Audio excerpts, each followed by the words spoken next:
Les psaumes, le terme psaume vient du grec ancien psalmos, qui désigne en fait un air joué. Et les psaumes donc étaient des poésies jouées, c'était chanté. Donc nous lisons les psaumes, on n'a plus les partitions, ça devait être avec une connotation hébraïque, des accents un peu orientaux forcément.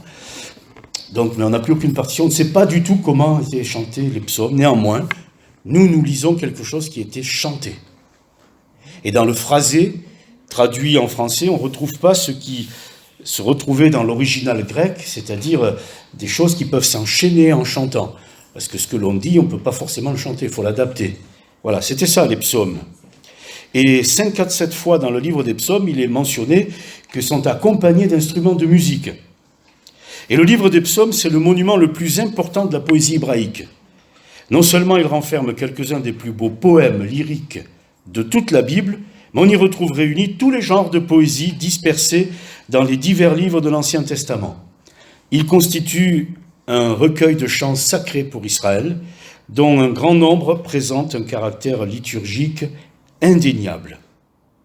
Et en pensant au fait que les psaumes étaient chantés, ce qui m'a interpellé, c'est le phénomène, ce qui vient du ciel, qui nous arrive à nous sous forme de chant. Voilà, donc cette analogie avec le fait que ce qui vient du ciel a des accents de chant et provoque en nous un effet. Et ça m'a fait penser à des choses que les scientifiques ont attestées. Et donc je vous le lis, j'ai fait plusieurs recherches sur Internet. Le champ magnétique et autres nouvelles du ciel. Je trouvais que c'était joli comme introduction d'un développement scientifique. Le champ magnétique et autres nouvelles du ciel. Le champ magnétique, voilà ce que les scientifiques écrivent. « Salut les terriens, j'ai fait de la musique pour vous. Je ne sais pas comment appeler cette chanson. Peut-être le son du champ magnétique. » Donc, profitant de la proximité de la planète bleue, une sonde qui avait été envoyée, donc lorsque dans son passage parabolique s'approche de la Terre et puis elle repart, eh bien, ils ont tendu l'oreille, c'est-à-dire le magnétomètre de la sonde au bout d'un bras, et donc elle s'est approchée de la Terre et elle est repartie, et ils ont capté comme cela l'intensité du champ magnétique terrestre, en s'approchant et en s'éloignant. Et cette mesure a été convertie en ondes sonores, parce qu'on le sait très bien, nos oreilles captent les ondes sonores, c'est-à-dire les différences de pression dans l'air. Mais quand vous avez des écouteurs, ça part par des signaux électriques ou électroniques du téléphone, ça arrive dans vos écouteurs et c'est retransformé en variation. Donc, c'est pour dire ceci, c'est que nos oreilles ne captent pas tout, il faut qu'il y ait une adaptation à l'arrivée. Mais ça n'enlève rien au fait qu'il y ait des messages qui arrivent de la part du ciel. La NASA écoute le chant de la Terre. Autre article. 2 satellites envoyés en août pour étudier les orages géomagnétiques ont enregistré avec une clarté inégalée un phénomène bien connu appelé effet Chorus et lié au champ magnétique terrestre. Et puis alors le troisième article, c'est « Frappé par une tempête solaire, le champ magnétique terrestre nous livre un chant singulier. Des astronomes ont réussi à intercepter pour la première fois le son que produit le champ magnétique de la Terre lorsqu'il est frappé par une tempête solaire. Ce son va permettre aux chercheurs de mieux appréhender la manière dont réagit la Terre au comportement du Soleil. » Et dans ma tête, ça a fait qu'un trait. Je me suis dit, ce qui vient du ciel fait réagir la Terre. C'est scientifiquement prouvé. Ce qui vient du Soleil, et le Soleil de justice, l'analogie, elle est là, elle est facile même, fait réagir la Terre, mais sous forme de chant. C'est pas simplement des phénomènes qu'on mesure. Les scientifiques disent, il y a une mélodie. Alors il y avait même le lien pour cliquer et écouter, parce qu'ils ont traduit en ondes sonores eh bien, la réaction magnétique, du champ magnétique. Et ça ressemble un peu au chant des baleines. Avec un signal qui s'intensifie, qui diminue, et qui est un peu cyclique, et qui revient. Voilà, et c'était... Quand j'ai cliqué, je me suis dit, mais c'est le chant des baleines. Alors j'ai cliqué chant des baleines, j'ai écouté, à l'oreille, ça se ressemble. Les scientifiques avaient dit, eux, ça ressemble au cri du cochon d'Inde. Je n'ai pas réussi à trouver de cri de cochon d'Inde enregistré. Mais moi, ça m'a fait penser au chant des baleines. Et il y a peu de temps, un petit mémoire a été fait qui s'intitule « Peut-on faire chanter la lumière ?» Et de jeunes étudiants en physique, avec leurs professeurs de physique, ça s'appelle les Olympiades de physique, ont fait une expérience, et c'était des travaux pratiques qu'ils ont réalisés, pour lesquels il y a eu un projet, des hypothèses, puis un développement, puis des conclusions. Je vous lis le début et la fin. La lumière et le son, deux choses très différentes. La première, la lumière, est un ensemble de rayonnements électromagnétiques visibles, reçus par l'œil. Alors que le second est une onde mécanique, déplacement de l'air, perçue par l'oreille. Est-ce qu'on peut faire relier les deux? Conclusion, ils ont pris une musique qu'ils aimaient, à partir d'un iPod, et puis ils ont mis tout le système qui va avec, et ils ont dit ceci: l'information du signal électrique issu de l'iPod est devenue une information lumineuse, à l'aide d'un dispositif qui a modulé l'intensité lumineuse du laser. Et la cellule photovoltaïque a permis de convertir l'énergie lumineuse en courant électrique qui, en alimentant l'ampli, nous redonne notre musique en courant électrique qui, en alimentant l'ampli, nous redonne notre musique à une certaine distance qui peut être très très grande. Nous avons donc réussi à transmettre notre musique à l'aide d'un laser, avec aucune modification audible de la musique à la sortie de l'enceinte. Nous avons réussi à transmettre un son en mettant à profit la propriété de la lumière. Celle-ci peut donc chanter une chanson lumineuse. Wow. Et je me suis dit, tout cela on le retrouve dans le Wi-Fi, vous le retrouvez dans le Bluetooth. Vous avez des informations qui partent d'un émetteur, arrivent à un récepteur, au point qu'on peut même parler en voiture. C'est retraduit dans les haut-parleurs de la voiture. Alors ce n'est qu'une introduction, ça vaut que ce que ça vaut. Mais quand on réalise que les psaumes étaient tous des chants, je me suis dit, et c'est là l'analogie, ce qui vient de toi, Seigneur, nous fait chanter. Produit en nous des conséquences. On le sait, hein, on va en parler dans un instant. Ce qui vient du ciel fait chanter la terre. C'est scientifiquement prouvé. Et quand la terre est frappée par une tempête solaire, la NASA écoute le chant de la terre. Alors que par la grâce de Dieu, nous puissions les uns les autres être frappés par une tempête solaire. C'est-à-dire que des émanations de celui qui est le soleil de justice puissent venir jusqu'à nous, nous impacter. C'est une autre façon de dire que ce qui vient de Dieu bénit, que ce qui vient de Dieu fait réagir, que ce qui vient de Dieu fait son effet. D'ailleurs, sa parole ne retourne pas à lui sans avoir accompli son effet, réalisé sa volonté. Le soleil nous fait du bien de la peau, en surface, à condition de rester un temps raisonnable, évidemment, jusqu'aux os, avec la transformation qu'il faut pour que la vitamine D y soit. La musique nous fait du bien, de l'oreille jusqu'à l'âme. Je pense que vous et moi, on a tous fait cette expérience. Pour certains morceaux de musique, on s'est approché des haut-parleurs, et certaines basses, elles vous pénètrent. D'ailleurs, c'est comme cela que dans certaines ethnies, ils arrivent à finalement rentrer en transe. La répétition martelée de certains sons basse fréquence.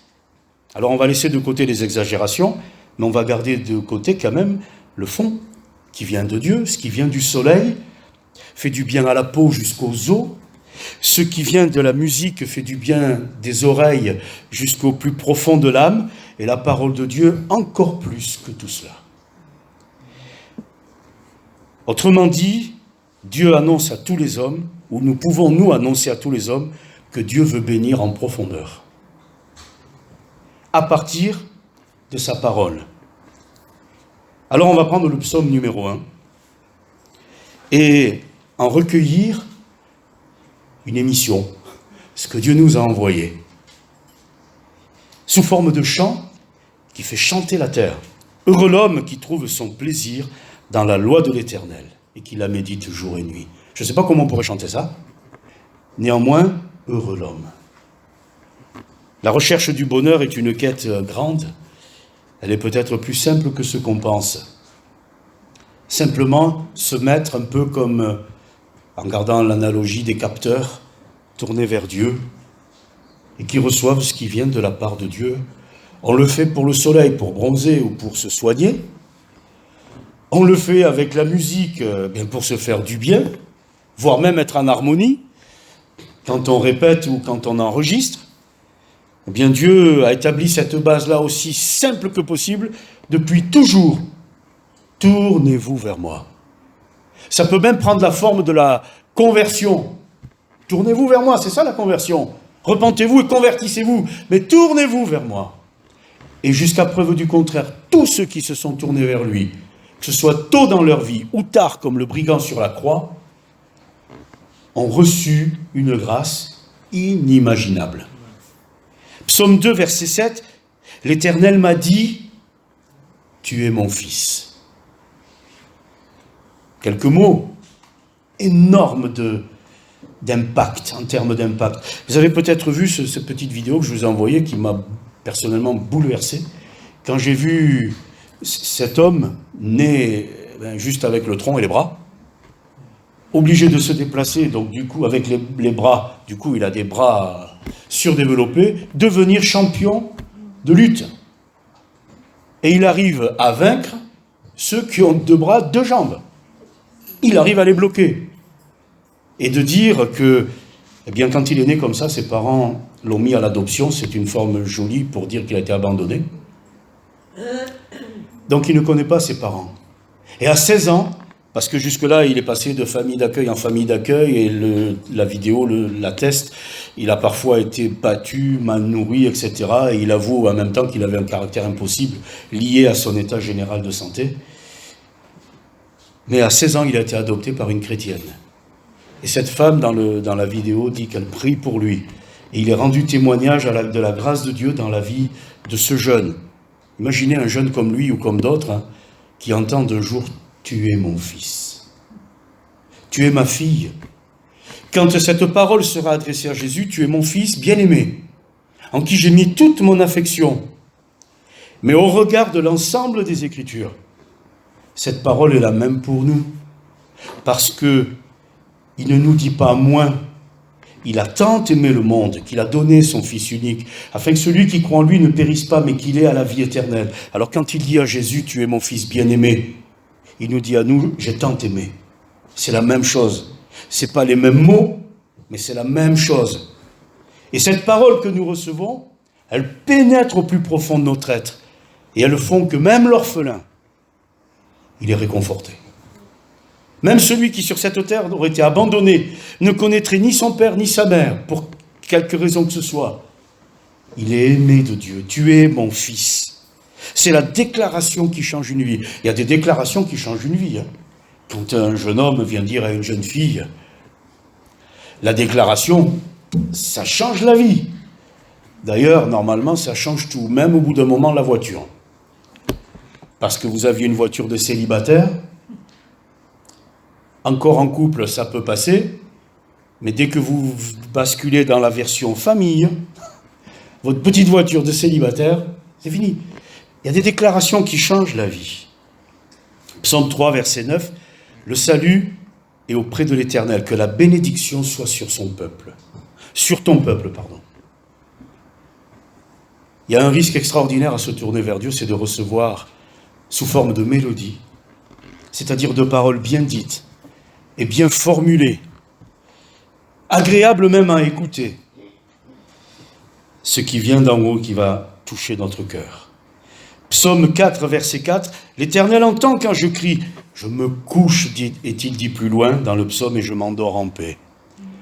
Peut-être que quelqu'un rencontre des difficultés d'endormissement pour différentes raisons, qui l'ont amené déjà à crier à Dieu. Ça, c'est l'émission. On a envoyé un signal. Et entre parenthèses, Dieu capte tous les signaux. Il comprend le français du continent, le corse, du nord, du sud, de l'est et de l'ouest. Il comprend l'italien, il comprend toutes les langues du monde. Il comprend le langage de l'âme. Anne répandait son âme devant l'Éternel. Et ce qu'elle a répandu a été entendu. Et la réponse est arrivée sous forme de bénédiction au-delà de ce qu'elle demandait et de ce qu'elle attendait. Il comprend les sentiments, il comprend les pensées de l'homme et de la femme. On ne pense pas pareil, on ne réfléchit pas pareil, mais Dieu reçoit l'un comme l'autre. Et c'est ça qui est extraordinaire. Alors quand je crie à Dieu, quand je fais monter vers Dieu quelque chose, il y a un retour. Et Dieu va adapter le retour pour que je puisse capter ce signal qu'il m'envoie. Et je m'endors en paix. Permettez à Dieu de toucher votre vie, votre cœur, votre âme, vos pensées, pour que vous puissiez dormir paisible. C'est extraordinaire de dormir paisible. Vous avez la pression des pensées qui chute. Ah, ça va. Vous avez les sentiments qui se sont calmés, stabilisés. Vous avez votre corps qui se détend. Et le lendemain, vous vous réveillez en pleine forme. Parce que vous êtes endormi en paix. Mais pourquoi s'est-on endormi en paix? Parce qu'on a reçu ce qui vient de Dieu et qui fait que je me couche et je m'endors tranquille. J'ai l'âme calme et tranquille comme un enfant sevré qui est auprès de sa mère. Totale confiance. L'enfant sur les genoux de sa mère, que sa mère console, caresse, c'est totale confiance. Détente au maximum. À la limite, c'est peut-être le moment de notre vie où on a été détendu comme jamais, parce que depuis on est tendu. Détendez-vous entre les mains du Seigneur. Psaume 5, verset 13, c'est encore une mélodie. Tu bénis le juste, ô Éternel, tu l'entoures de ta grâce. Et ce n'est pas un concept immatériel, c'est une réalité, la grâce de Dieu. C'est la source de salut pour tous les hommes qui a été manifestée. Peut-être quelqu'un n'a jamais été pris par les bras, dans les bras enlacés. Mais quand une personne comme celle-là, qui n'a jamais été prise dans les bras, entourée d'amour et d'affection, l'est pour la première fois, ça vous fait tout drôle. Après, il y a ceux qui ont toujours été aimés, pris dans les bras. Ceux-là, ils ne s'en rendent pas vraiment compte du privilège qu'ils ont. Mais d'autres, ça les surprend tellement que ça les met un peu mal à l'aise au départ. Ils n'ont jamais été habitués à ça. Mais c'est tellement extraordinaire de se réfugier dans les bras du Seigneur. Et quand le Seigneur s'adresse à nous, il ne nous dit pas « je te bénis d'en haut », il dit « je t'entoure des bras d'amour ». Et la grâce va t'inonder.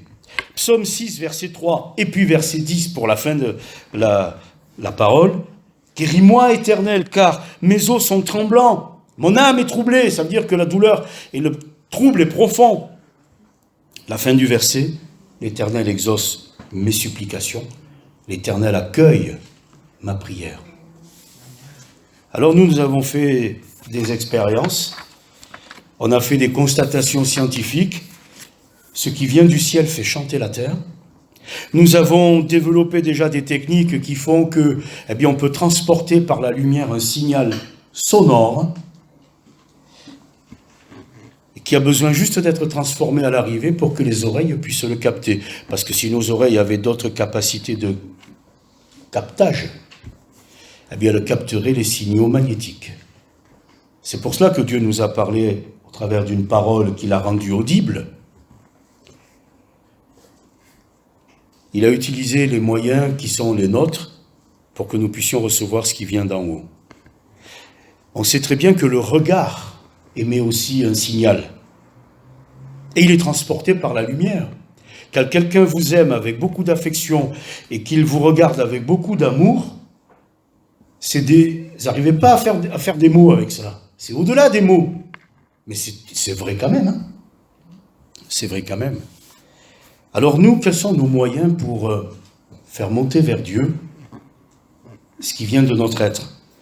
Eh bien, c'est la prière. Il n'y en a pas d'autre. C'est la prière. C'est le moyen de transport. C'est notre signal envoyé vers Dieu. Et il le reçoit. Il entend les prières. Qu'elles soient longues, qu'elles soient courtes, qu'elles soient dans une langue ou dans une autre, qu'elles soient audibles, qu'elles soient exprimées par l'âme, peu importe, il la reçoit. Et il y aura un retour. Le retour, c'est par sa parole et par son esprit. Et ce qui vient du ciel fait chanter la terre. Que par la grâce de Dieu, c'est une analogie, mais elle est vraie, que par la grâce de Dieu ce matin, ce qui vient du ciel fasse réagir nos vies. Nous pénètre au plus profond de notre être, comme le soleil est capable de nous pénétrer, comme le son, la musique est capable de nous pénétrer, comme bien des choses qui existent sont capables de nous pénétrer, encore plus la parole de Dieu est capable de pénétrer au plus profond de notre être. Et celui qui se confie en Dieu, ses forces se renouvellent en chemin. Ça veut dire qu'il y a une transformation de la parole de Dieu, j'oserais même dire en énergie, en vitamine, en reconstruction émotionnelle. Ce qui vient de Dieu est transformé pour qu'on puisse le recevoir. Et ça va devenir grâce, bénédiction, onction, guérison, consolation. Ça vient de Dieu par un signal à peu près unique, la parole ou l'esprit. Mais après, ça va se transformer en nous, en fonction de ce dont nous avons besoin. Et donc, on va conclure les chants des psaumes avec le psaume 24, verset 5. Celui-là, on peut peut-être le projeter, s'il vous plaît. Désolé, Nanette, j'avais complètement zappé de vous donner les chants, les versets avant. Un mois de coupure, on perd les habitudes. Oui, psaume 24, verset 5. Il est dit juste avant, celui qui monte vers la montagne de l'Éternel, il obtiendra. Dans verset 5. Voilà. Il obtiendra, ça c'est le retour, la bénédiction de l'Éternel, la miséricorde du Dieu de son salut. Voilà le partage de la génération qu'il invoque, de ceux qui cherchent ta face.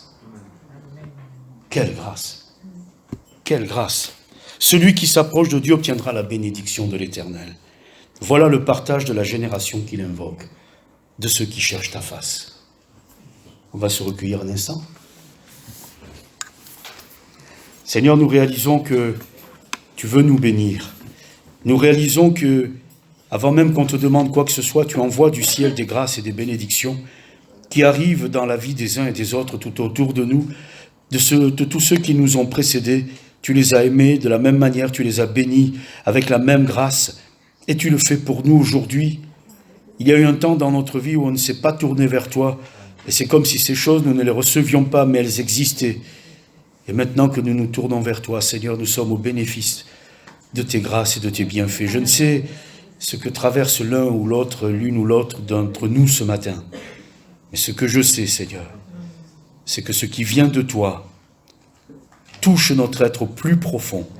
Alors je te prie ce matin de bénir, de consoler, de restaurer, de relever celui ou celle qui est abattu, de guérir celui qui est malade. Et nous te prions encore pour ces sujets qui nous ont été présentés tout à l'heure. Seigneur, fais ton œuvre. Seigneur, honore la foi. Tu as suscité en nous cette possibilité de te faire confiance. Si tu l'as suscité, c'est pour l'honorer. Nous te bénissons d'avance. Seigneur, ce matin, fais grâce. Bénis. Au-delà de ce qu'on peut demander, imaginer. Parce qu'il y a des choses dont nous ne sommes pas conscients, mais tu les connais quand même.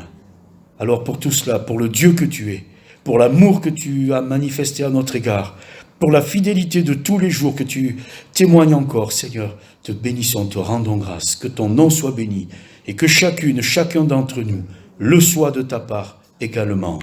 Merci Seigneur. Amen.